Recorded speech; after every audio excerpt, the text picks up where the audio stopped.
যারা বাংলাদেশ জামাত ইসলামীর মতো একটি কনস্ট্রাকটিভ সংগঠনকে, দেশপ্রেমিক সংগঠনকে, দেশপ্রেমিক জনতাকে জঙ্গি উপাধি দিয়ে বাংলাদেশ থেকে নিষিদ্ধ করতে চেয়েছিল, সেই চক্রান্ত করতে চেয়েছিল, করেছিল, তাদেরকে আমরা ধিক্কার জানাচ্ছি।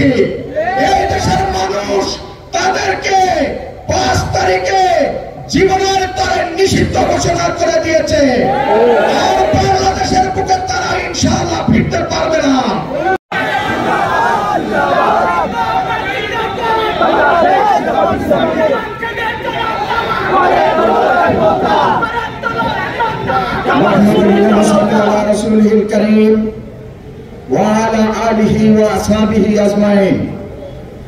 শহীদ কাফেলা বাংলাদেশ জামাত ইসলামী টঙ্গী পূর্ব এবং পশ্চিম কর্তৃক আয়োজিত সংক্ষিপ্ত সময়ের নোটিশে আজকের এই কর্মী সমাবেশের সংগ্রামী সভাপতি, টঙ্গী পশ্চিম থানার সম্মানিত আমির, জামাত ইসলামী গাজীপুর মহানগরীর সম্মানিত শুরা সদস্য জনাব নিয়ামতুল্লাহ শাকের, উপস্থিত আছেন বাংলাদেশ জামাত ইসলামী গাজীপুর মহানগরীর সম্মানিত কর্ম পরিষদের অন্যতম সদস্য, প্রাক্তন ছাত্র নেতা জনাব নজরুল ইসলাম, উপস্থিত আছেন বাংলাদেশ জামাত ইসলামীর গাজীপুর মহানগরের কর্ম পরিষদ সদস্য প্রবীণ জননেতা মাওলানা গোলামুল কুদ্দুস, উপস্থিত আছেন কর্ম পরিষদের অন্যতম সদস্য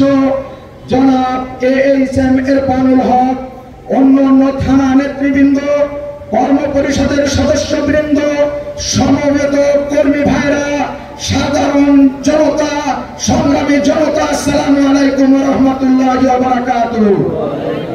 আজকের এই সমাবেশের শুরুতে আমাদের মুক্তি আন্দোলন 5 তারিখের আগে জুলাই মাসে যে সমস্ত আমাদের তাজা তরুণ ভাইরা শাহাদাত বরণ করেছে তাদেরকে আমরা শ্রদ্ধার সাথে স্মরণ করছি। আমরা শ্রদ্ধার সাথে স্মরণ করছি। আমাদের এই বিগত সময়ে আমাদের কেন্দ্রীয় নেতৃবৃন্দ জামাত ইসলামীর রাহবার, জামাত ইসলামীর আমির মাওলানা মতিউর রহমান নিজামী, শহীদ সেক্রেটারি জেনারেল আলী হাসান মোহাম্মদ মুজাহিদ, কাদরুজ্জামান, কাদের মোল্লা, মীর কাসেম আলী সহ যত নেতৃবৃন্দ শাহাদাত বরণ করেছে তাদেরকে আমরা আজকের এই কর্মী সমাবেশ থেকে শ্রদ্ধার সাথে স্মরণ করছি।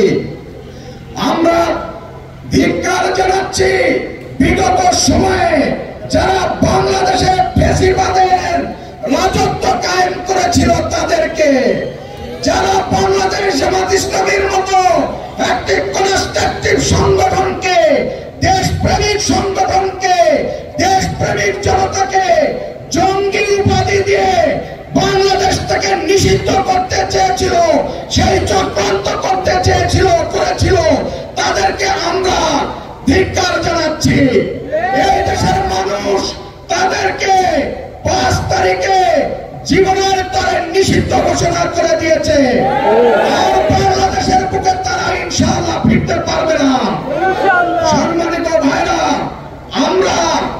আমরা এই দেশকে ইসলামী একটি কল্যাণ রাষ্ট্রে পরিণত করব ইনশাআল্লাহ।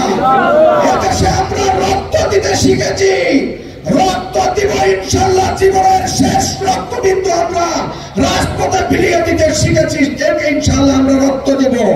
সম্মানিত ভাইরা, আমরা জামাত ইসলামের পক্ষ থেকে এদেশের জনতাকে আশ্বস্ত করতে চাই, বিশেষ করে টঙ্গীর জনতাকে আশ্বস্ত করতে চাই, যারা সন্ত্রাসী করে, যারা চাঁদাবাজি করে তাদের তালিকা তৈরি করুন এবং জামাত ইসলামের কাছে সরবরাহ করুন।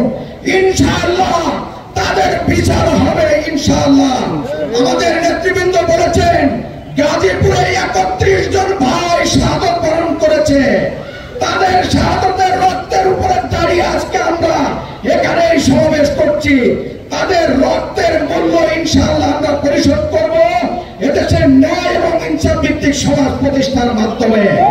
সংগ্রামী ভাইরা, আপনারা প্রস্তুত থাকুন বাংলাদেশকে নেতৃত্ব দেওয়ার জন্য, আপনারা প্রস্তুত থাকুন এদেশের মানুষের খেদমত করার জন্য।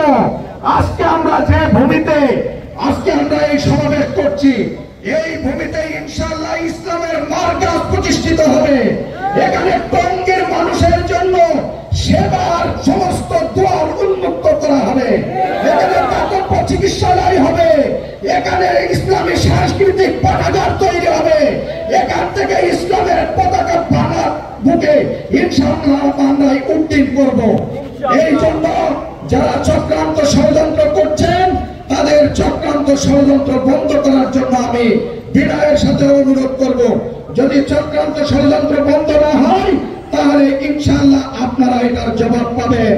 আপনারা যারা মুরব্বী, তারা এই দেশ ছেড়ে পালিয়েছে, আপনারা কাদের কাছে আশ্রয় নেবেন? আশ্রয় নেওয়ার কোন জায়গা ইনশাআল্লাহ আপনারা পাবেন না।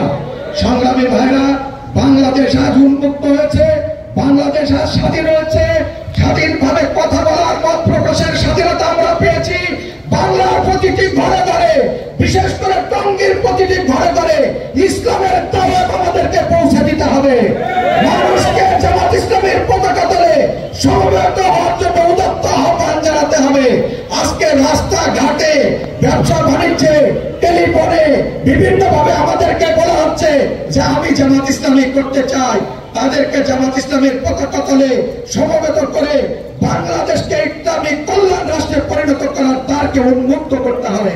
সংগ্রামী ভাইরা, তবে সাবধান থাকতে হবে। যারা আওয়ামী লীগের সন্ত্রাসী, যারা ফেসিবাদের দোসর, যারা অস্ত্র উঁচিয়ে আমাদের ভাইদেরকে শাহাদত